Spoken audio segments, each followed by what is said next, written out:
Meus irmãos, a paz do Senhor Jesus, mais uma vez aqui juntos para aprendermos um pouquinho mais na palavra do Senhor Jesus. Chegamos na lição de número 12, a penúltima lição desse trimestre maravilhoso, a qual nós estudamos sobre o livro do Apocalipse, da nossa revista Betel Dominical, da editora Betel. E hoje o assunto é o trono branco e o juízo final.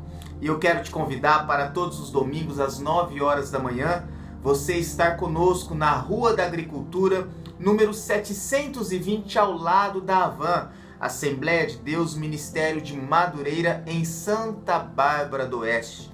Temos o nosso pastor, o pastor Paulo Cardoso e a pastora Lourdes Cardoso, e será um privilégio, será uma bênção receber você e a sua família aqui na nossa igreja para juntos aprendermos um pouquinho mais na palavra do Senhor. Você que pode, curva sua cabeça, vamos orar e falar com o nosso Pai. Pai, obrigado pela oportunidade que o Senhor nos concede em estarmos aqui reunidos. E o que eu te peço é que o Teu Santo Espírito venha nos ensinar aquilo que precisamos aprender. É o que eu te peço e te agradeço em nome do Senhor Jesus. Amém. Vamos lá, meus irmãos. O trono branco e o juízo final. O nosso texto áureo diz assim: E vi um grande trono branco e o que estava assentado sobre ele, de cuja presença fugiu a terra e o céu, e não se achou lugar nenhum para eles. Apocalipse 20:11. Verdade aplicada. Cristo hoje é o advogado do pecador, mas naquele dia será o juiz e julgará cada um segundo as suas obras. O nosso texto de referência está em Apocalipse capítulo 20, do verso 7, 8, 12, 14 e 15. Tópico número 1, vamos lá. Satanás é solto. Depois de viver 1000 anos sobre o governo de Cristo e usufruir de todos os benefícios advindos deste tempo de justiça e paz, o homem verá Satanás novamente solto. Apocalipse 27. A humanidade terá aqui o último teste de sua história desde o Éden. Então, meus irmãos, nós ainda estamos vivendo no milênio. Antes de iniciar o grande julgamento, o trono branco, irá se passar 1000 anos. Durante esses 1000 anos, nós vamos presenciar, nós, a igreja, estaremos aqui com o Senhor Jesus e iremos viver de todas as benéficas, todas as bênçãos, todas as virtudes, o reino de justiça, o reino de paz, ao qual nós falamos na lição passada. Vale lembrar que nós, a igreja, aquele que foi arrebatado, aquele que está servindo o Senhor Jesus nesses dias, que aceitou o Senhor Jesus como seu Salvador, que faz parte da noiva do Cordeiro, a qual será arrebatado para participar da festa do casamento, das bodas, e depois nós, lá no céu, nós iremos receber as vestes brancas, que significa pureza, significa justiça, significa que todos os nossos pecados foram perdoados. Seremos a noiva de Cristo, nós vamos descer com o Senhor Jesus aqui na terra. Lembra quando Israel clamar pelo Messias no finalzinho da grande tribulação? Então o Senhor Jesus irá descer no seu cavalo branco, junto com a igreja, a sua noiva, com os santos e junto com os anjos. Então irá prender Satanás por 1000 anos e irá iniciar o período do milênio. Aqui, nesse assunto em que nós estamos falando agora, ainda é o milênio, mas é no finalzinho. No finalzinho do milênio, Satanás vai ser solto. Então, esse primeiro, no tópico 1, Satanás é solto, nós ainda estamos no milênio. E aqui dar-se a entender que Satanás será preso durante 1000 anos. A terra estará vivendo sem a influência maligna, sem a influência de Satanás. Será um reino, um período de justiça, a qual o Senhor Jesus estará governando. Mas a maldade do coração do homem ainda estará nele. Nós não teremos a influência maligna, mas o coração pecaminoso do homem, a maldade, aquilo que existe no coração do homem, ainda irá permanecer. Não permanecer com a igreja, mas aqueles que conseguiram passar pela grande tribulação. Existirão pessoas, nações que irá passar pela grande tribulação, irá sofrer, a grande parte da humanidade será dizimada e esses vão entrar no milênio. Então existe pessoas que irá sobreviver durante a grande tribulação e irá entrar no milênio. Grande parte dos judeus e uma boa parte da humanidade também. Então, a humanidade ela não terá uma influência satânica, uma influência demoníaca, mas a maldade no coração do homem ainda irá existir. Por isso que o reino do nosso Senhor Jesus será um reino de justiça. Hoje nós vemos muitas coisas acontecerem e nós até falamos, poxa, mas isso não é justo, por que que isso acontece? Porque tanta barbaridade acontece e nós não vemos um julgamento da parte de Deus acontecer com essas pessoas que praticam tantas atrocidades hoje. No milênio, se houver alguma pessoa que irá querer praticar essa maldade, a justiça do nosso Senhor Salvador Jesus já vai se fazer valer naquele momento. E no trono branco, onde nós iremos entrar nessa lição agora, é que todas as obras irão vir à tona. Então, no tópico 1.1, Satanás sairá e irá enganar as nações. Engano é a palavra que define a ação do diabo em relação ao homem no Apocalipse. Aí nós temos aqui várias referências. Apocalipse 12, 9, 13, 14, 19, 20. Apocalipse capítulo 20, verso 3, 8 e 10.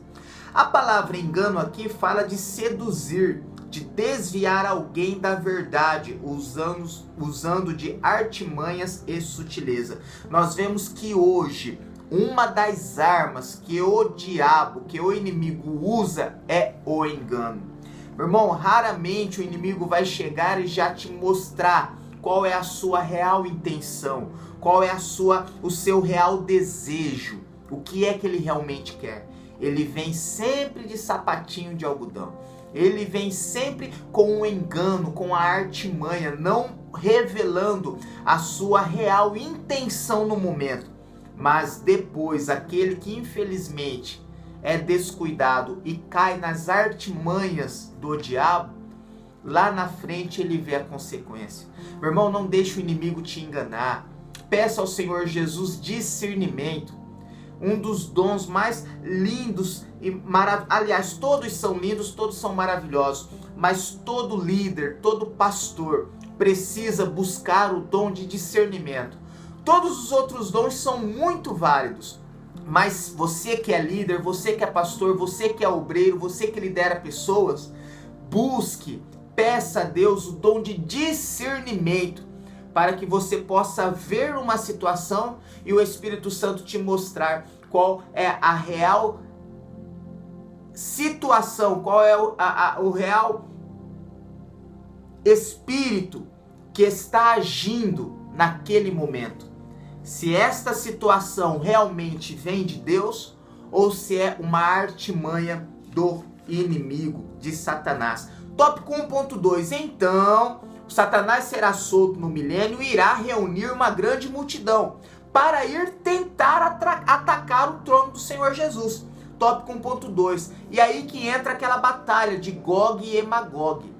Gog e Magog aqui não falam de um local, país ou região específica como nós costumamos ouvir, mas sim de um exército enorme que vem de todos os lugares da terra e se unem para atacar o governo de Cristo. Após Satanás ser solto, os seguirão rumo à cidade de Jerusalém. Então essa batalha de Gog e Magog, que irá acontecer lá no finalzinho do milênio, quando Satanás irá enganar as nações, uma grande multidão como a areia do mar, e todos eles se reunirão para ir atacar o trono de Cristo. Mais uma vez, Satanás enganando a humanidade. Satanás inicia-se a sua história com a humanidade, enganando o homem lá no Jardim do Éden. Lembra que foi Satanás que enganou o homem, a mulher lá no Jardim do Éden? Ele inicia essa sua história com a humanidade enganando, e ele termina a sua história também enganando. No finalzinho do milênio, ele irá enganar uma grande multidão e irá tentar atacar o trono do Senhor Jesus. Tópico 1.3. O mundo experimentará durante 1000 anos justiça e paz pelo reinado de Cristo. Uma vida de qualidade e significado, com saúde, segurança e prosperidade. Em Romanos 8,35 há uma pergunta muito importante: quem nos separará do amor de Cristo? A resposta é nítida: somente as nossas escolhas de rebelião contra Cristo podem nos separar de Deus. Meu irmão, permaneça firme e fiel no que o Senhor Jesus tem mostrado e tem falado a você. Tópico número 2, é chegado o juízo final, o trono branco. Então, quando aqui nós já saímos do milênio, quando toda essa multidão se reunir para tentar atacar o governo de Cristo, a Bíblia nos fala que irá descer fogo do céu, irá consumir todas as pessoas. Assim acaba o período da humanidade e nós entramos no grande trono branco, que é o período do julgamento final. No tópico 2, é chegado o juízo final. Tópico 2.1, o trono branco. O branco aqui aponta para a pureza, a santidade e a glória deste trono. Este trono é tão magnífico e glorioso que todo o universo físico desaparece diante dele. O trono é branco, resplandece de pureza e de santidade, o que exige justiça, castigo, julgamento e purificação e retribuição. Meus irmãos, aqui chegou o momento definitivo de toda a história da humanidade, o grande julgamento, a qual hoje o Senhor Jesus, ele é o nosso advogado.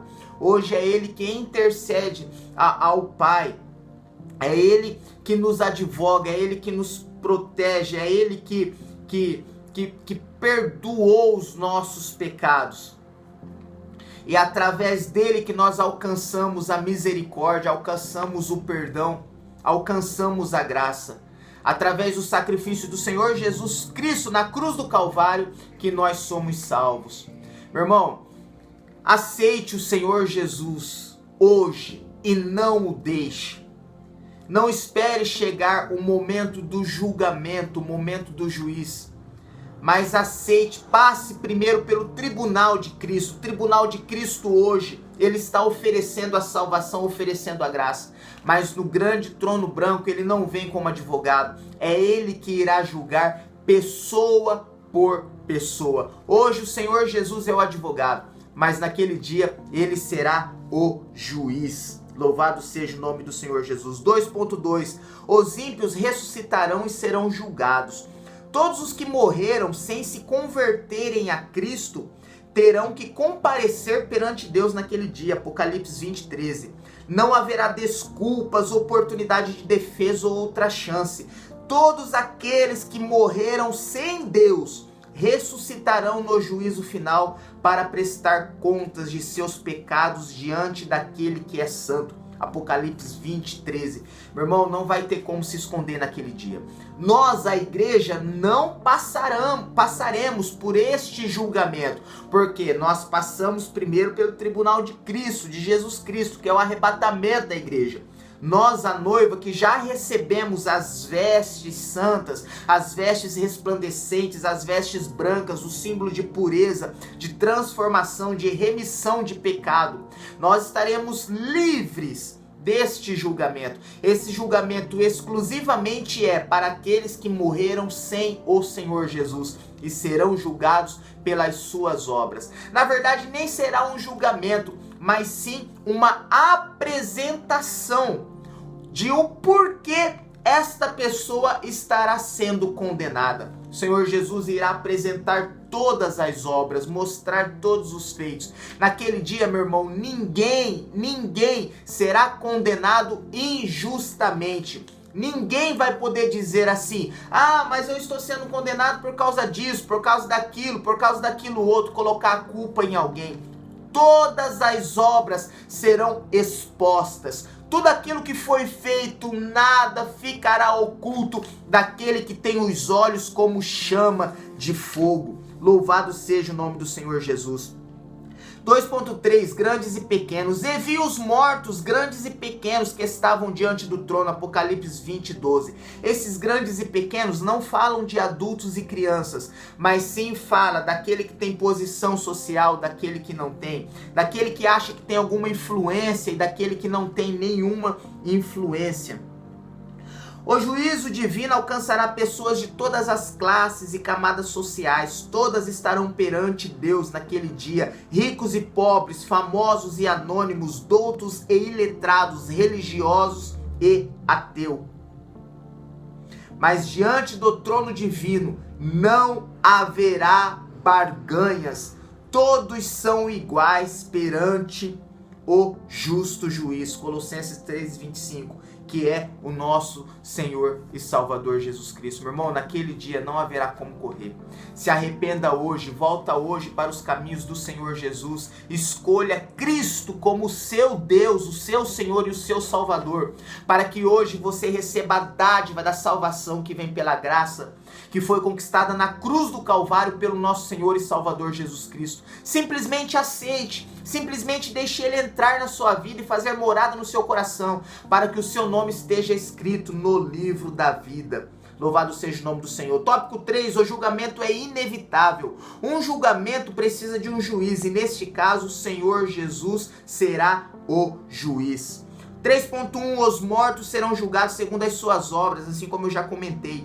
Nada passa desapercebido diante daquele que tem os olhos como chama de fogo. 3.2, o julgamento será individual. A Bíblia não deixa dúvida de que esse julgamento, embora envolva todos os ímpios de todos os tempos da história humana, não será feito de forma coletiva ou geral, mas será individual. Cada pessoa é responsável pelos seus atos e condutas diante de Deus. Ezequiel 18.